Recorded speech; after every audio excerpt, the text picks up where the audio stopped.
Hi friends, good afternoon. Welcome back my channel. మీ పద్మావతి మరడాని.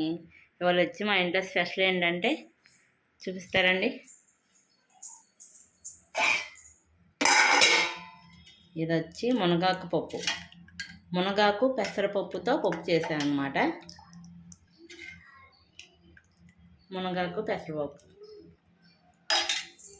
మామూలుగా మనం టమాటా పప్పు, పాలకూర పప్పు ఎలా చేస్తామో అలాగే చాలా టేస్ట్గా ఉంటుంది అండ్ హెల్దీ అనమాట. ఇదేమో నైట్ చేసిన ఎగ్ కర్రీ అనమాట. ఇంకా పప్పులో కాంబినేషను గుమ్మడి వడియాలు, పిండి వడియాలు, ఇంకా వేడివేడిగా రైస్. ఇది మా ఇంట్లో టుడే స్పెషల్. మీ ఇంట్లో స్పెషల్ అంటే కామెంట్ చేయండి ఫ్రెండ్స్. Bye bye.